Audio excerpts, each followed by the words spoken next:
Hi there, my name is John Green, and this is Crash Course World History. Today we're going to talk about Egypt. No, not that Egypt. Older,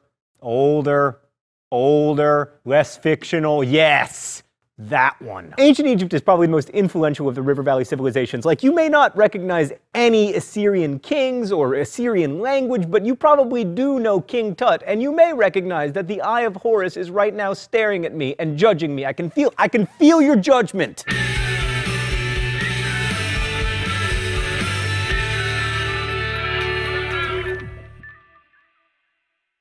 When we think of ancient civilizations, we think of Egypt. There are a few reasons for this, like the fact that the pyramids are the last man standing among the 7 ancient wonders of the world. But more importantly, ancient Egyptian civilization lasted from 3000 BCE to 332 BCE. That's a period that historians call a long-ass time. And I will remind you, it is not cursing if I'm talking about donkeys. So there are many approaches to the study of history. You can view history as a millennia-long conversation about philosophy, or as clashes between great men, or you can see history through the lens of traditionally neglected populations like women, or indigenous peoples, or slaves. And we're going to try to take many approaches to our study of history during Crash Course. Mr.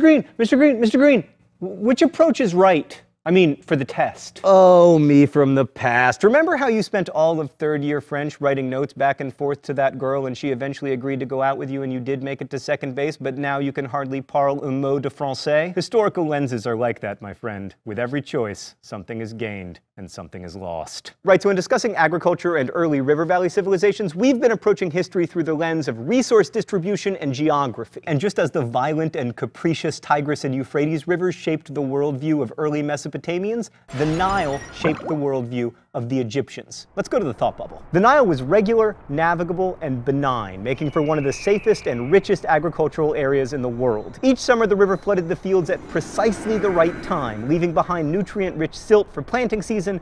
Planting was so easy that Egyptians just tossed seeds around the silty earth and then let their cattle or pigs walk on it to press the seeds into the ground, and then boom, grain and figs and wheat and pomegranates and melons and joy.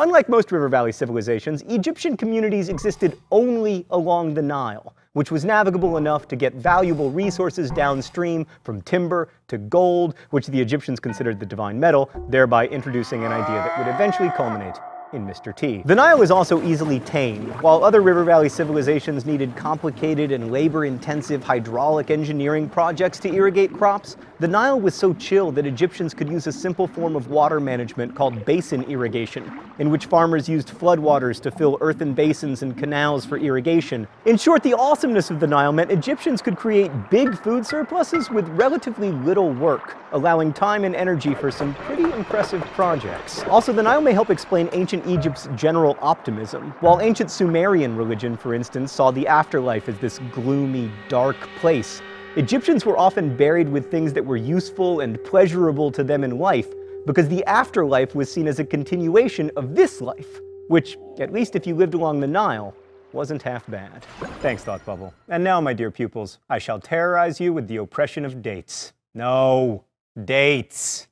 Yes, thank you. Historians have divided Egyptian history into 3 broad categories, each with their own numbered dynasties. But only hardcore Egyptologists know the dynasties, and we're not trying to become hardcore Egyptologists. The Old Kingdom lasted from 2649 to 2152, the Middle Kingdom from 2040 to 1640, and the New Kingdom, so-called because it is only 3,000 years old, lasted from 1550 to 1070 BCE. In between, you have a couple so-called intermediate periods. Okay, Old Kingdom. This was really the glory age of ancient Egypt, when you got all the stuff that would later make Indiana Jones possible, like the pyramids at Giza and the Sun King Ra and the idea of divine kingship. The king, or pharaoh, was either a god or very close to a god, which seems like a good gig, except that it meant he wasn't expected to act like a person, he was expected to act like a god, which in ancient Egypt means acting like the Nile. Calm, cool, benevolent. There's no fun in that. And then, of course, there are the pyramids, which, aside from remaining impressive to behold, represent a remarkable degree of political and social control over the population, because it is not easy to convince people to devote their lives to building a sarcophagus for someone else. The most famous pyramids were built between 2575 and 2465 BCE. The one with the Sphinx was built for Khephren. The largest, the Great Pyramid, was built for the pharaoh Khufu. The pyramids were built partly by peasants who were required by Egyptian law to work for the government a certain number of months per year, and partly by slaves, but not by Moses and the Jews, who showed up on the scene long before the pyramids were ever even a twinkle in Khufu's eye. This leads to an overwhelming question. Why? Why, in the sweet name of Ra, would anyone ever build such a thing? Well, let's start with Ra. So Ra started out as a regional god reigning over Heliopolis, but he eventually became really central to the entire pantheon of gods in ancient Egypt. He was the god of the sun, but also the god of creation. And the thinking was that if humans did their jobs, then the pantheon of gods would maintain cosmic order. And since the pharaohs became gods upon their death, it made sense to please them, even unto pyramids. Egyptian popular religion also embraced the belief in amulets and magic and divination, and the belief that certain animals, especially cats, had divine power. And yes, I did bring that up just so I could lolcat. Old Kingdom Egypt was also remarkably literate. They had two forms of writing, hieroglyphics for sacred writing, and then demotic script for recording contracts and agreements and other boring stuff. The last thing I want to say about Old Kingdom Egypt, it was ridiculously rich. But then, around 2250 BCE, there were a series of droughts and pharaohs started fighting over who should have power, and we had an intermediate period, which was followed by the Middle Earth. What? The Middle Kingdom? Oh, really?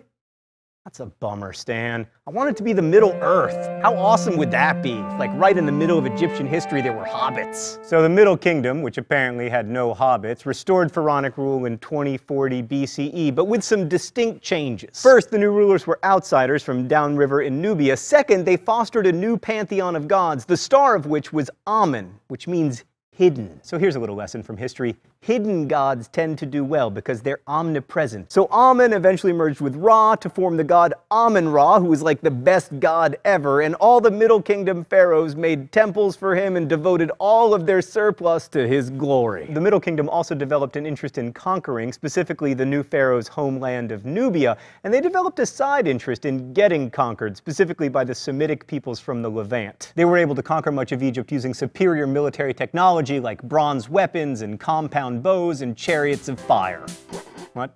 They're just regular chariots? Stan, why are you always killing my dreams? One group, the Hyksos, were able to conquer all of Egypt, but rather than like destroying Egyptian culture, they just relaxed like the Nile and assimilated into the Egyptians. And the Egyptians adopted their military technology, and then the Egyptians destroyed the Hyksos and expelled them from Egypt. And then by 1550 BCE, there was again an Egyptian pharaoh, Ahmosis, whose name only sounds like an STD. Anyway, after all this conquering and being conquered, Egypt eventually emerged from its geographically imposed isolationism and... Can we cue the New Kingdom graphic, please? There it is! New Kingdom Egypt continued this military expansion, but it looked more like an empire, particularly when they headed south and took over land in an attempt to find gold and slaves. Probably the most expansive of the New Kingdom pharaohs was Hatshepsut, a woman who ruled Egypt for about 22 years and who expanded Egypt not through military might, but through trade. But most New Kingdom pharaohs, being dudes, focused on military expansion, which brought Egypt into conflicts with the Assyrians, who you'll remember from last week, and then the Persians, and then Alexander the Great, and finally the Romans. On the whole, Egypt probably would have been better off enjoying its geographical isolation and not trying to conquer new territory, but all of Egypt's friends had jumped off a bridge, so... One last thing about the New Kingdom. There was this crazy New Kingdom pharaoh named Akhenaten who tried to invent a new god for Egypt.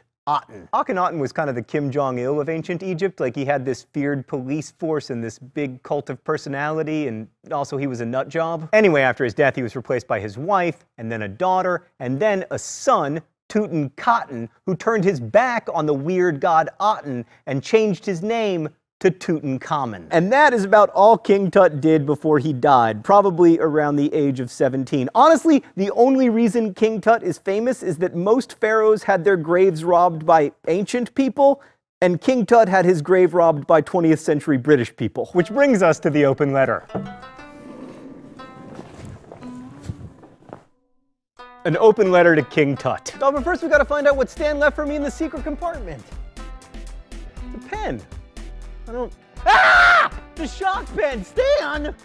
That's a terrible, terrible gift for the secret compartment. Dear King Tut, I know that as pharaohs' lives go, yours was pretty poor. First, you had to marry your sister, which hopefully you weren't that psyched about. Plus, you had a cleft palate and probably scoliosis. Plus, you died before reaching adulthood. But dude, you have had the best afterlife ever. Since your body was discovered in 1922, you've become probably the most famous ancient person. There have been lots of books about you, scholars have devoted their lives to you. Dude, we're so obsessed with you that we use this fancy new technology to scan your body and establish that you probably died of an infected broken leg and/or malaria. Also, you've inspired such seminal works of art as the Discovery Kids series Teutonstein, which my son forces me to watch. Your relics have been to 6 continents.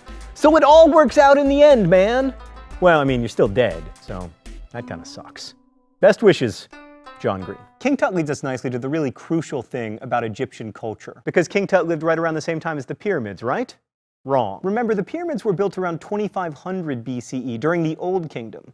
King Tut died in 1322 BCE. 1,200 years later. That's 5.5 Americas, but because Egypt was so similar for so long, it all tends to blend together when we imagine it. Ancient Egypt lasted 1,000 years longer than Christianity has been around and 800 years longer than that other super long-lived civilization, China. So there was an entire culture that lasted longer than Western civilization has existed, and it had run its course before the West was even born. Next week, we'll be looking at the Persians and the Greeks. I'll see you then.